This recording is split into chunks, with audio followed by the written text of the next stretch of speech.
Hello and welcome back to the channel. Today we're going to talk about the Sig Sauer P365 Sas.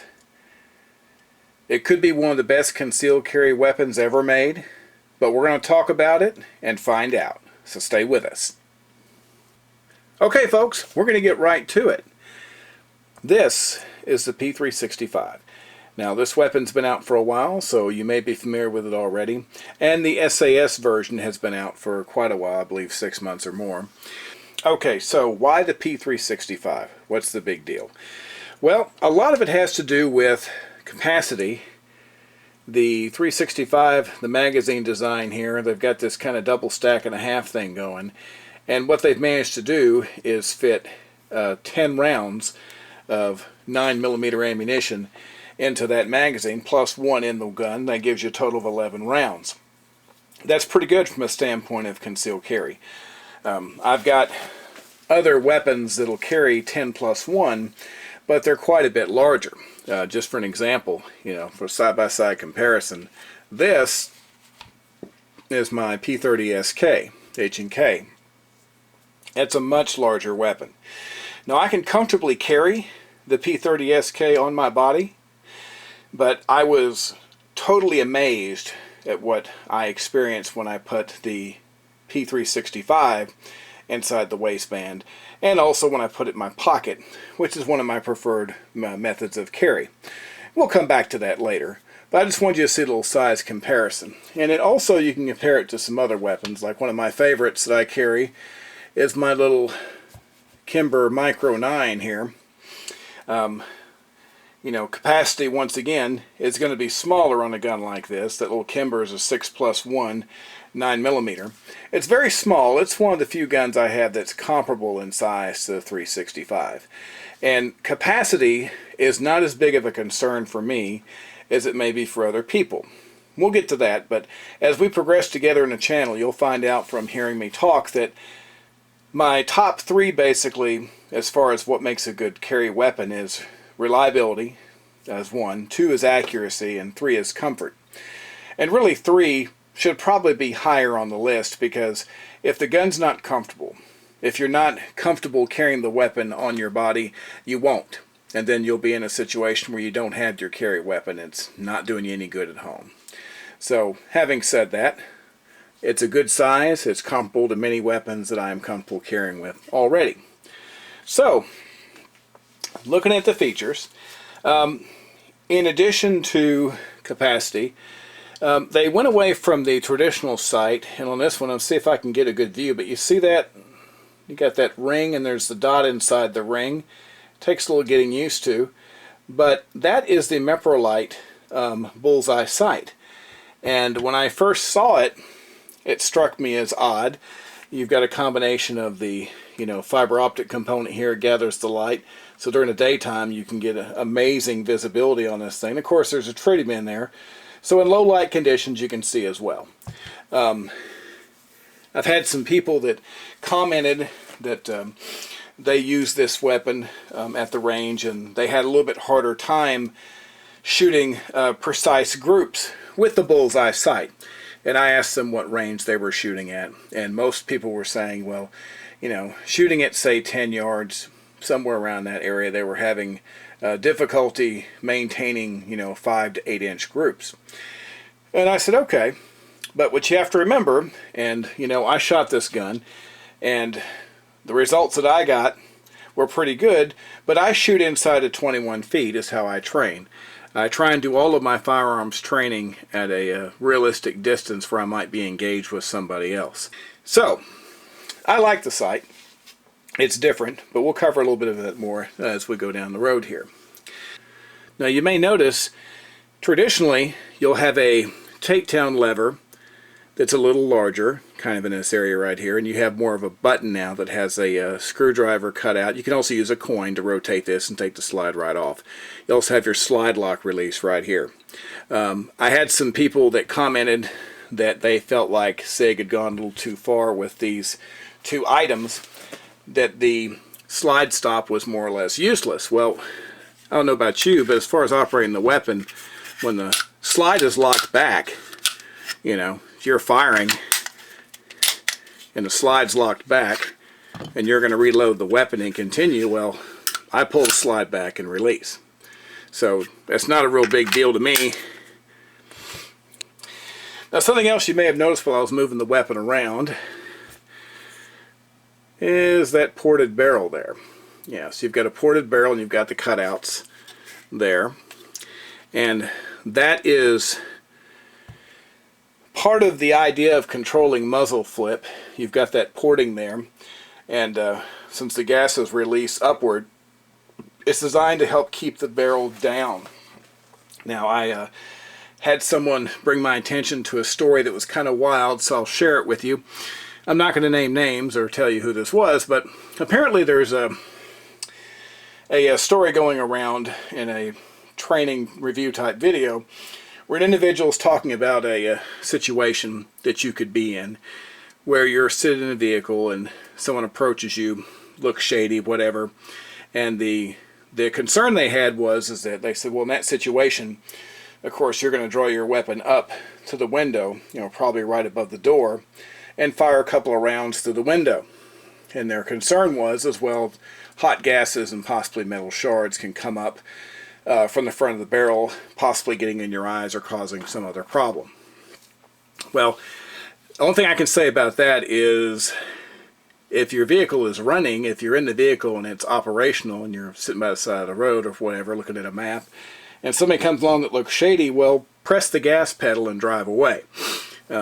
You're never going to hear me recommend that you shoot through a window under any circumstances.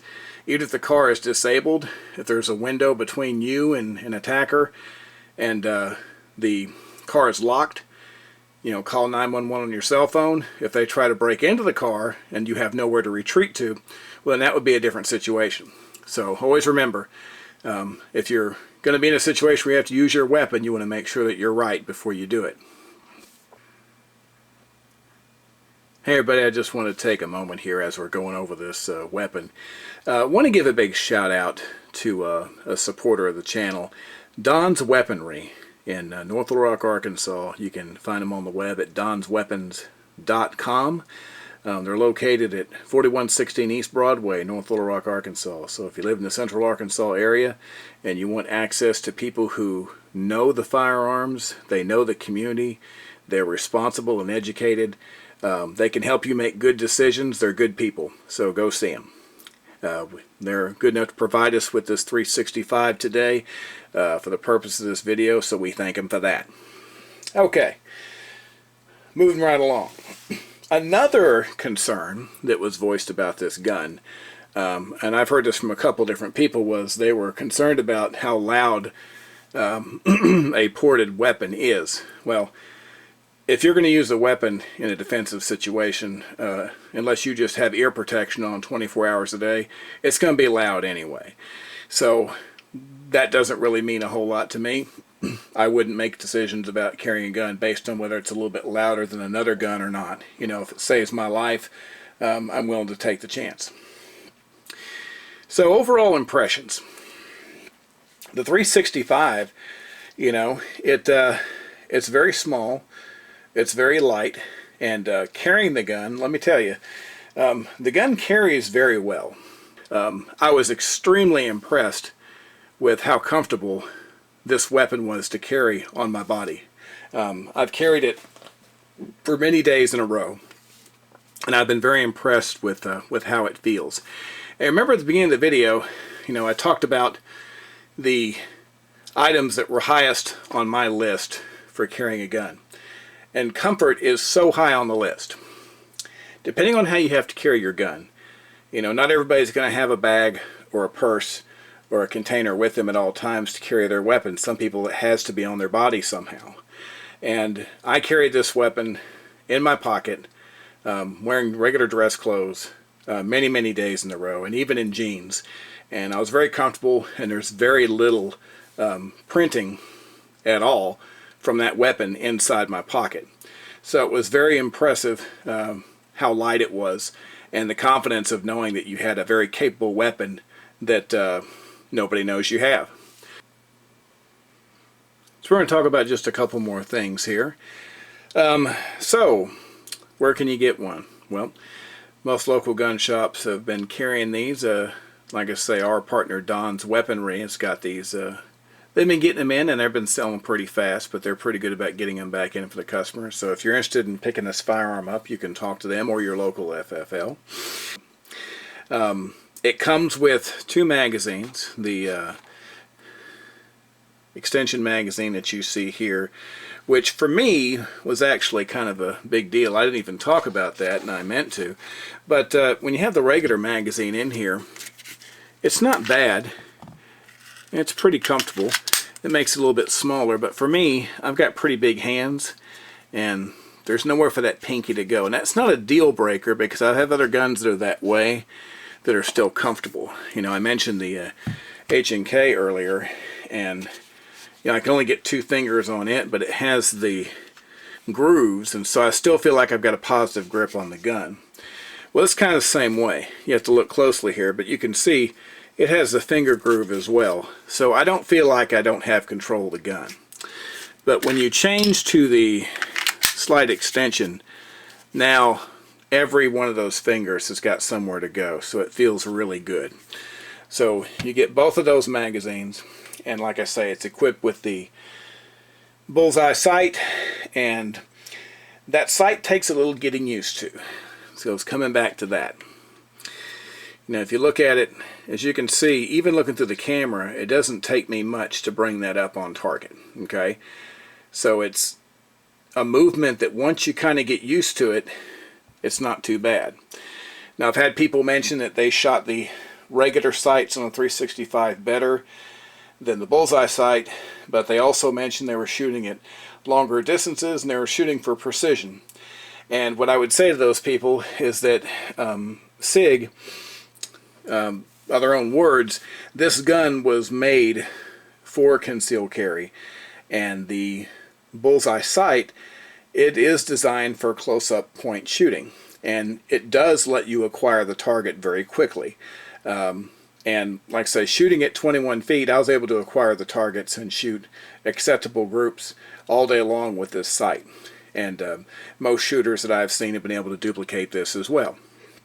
So not a big concern to me. So overall impressions, it's a nice little gun. You know, it's a lot of capacity in a small package. You've got all the SAS features to where it doesn't snag. And it's a very accurate little gun. The porting does help with muzzle flip, so getting back on target is very fast. So in my opinion, it's not a bad little gun. Okay guys, well, we appreciate you watching today, and if you have any questions about the gun, please feel free to leave us a comment. We would appreciate if you'd like our video, if you like what we have to say, if you are interested in the topics that we have, feel free to subscribe to our channel. That helps us out. Like I say, we are here strictly to talk about concealed carry, so we're not partnered up with manufacturers, and there's no one telling us what to talk about. We're responding to viewer requests. It's what you guys email us and what you put in comments. Those are the kinds of things that we're going to base our weapons and other topics of review on. You can email us at concealedcarrychannel@gmail.com. Feel free to email us with any questions you have or suggestions. If there's a weapon you want to see reviewed, let us know. Like I say, we have a really strong partner supporting the channel that wants to help get the information out there. So just let us know if there's something that's on the market that you want to see. It doesn't matter whether it's an old gun or a brand new gun. In our personal collection here, we have quite a few firearms, so we have a lot of stuff we can talk about, but we're always up for something new. So we appreciate you watching, and we'll see you next time.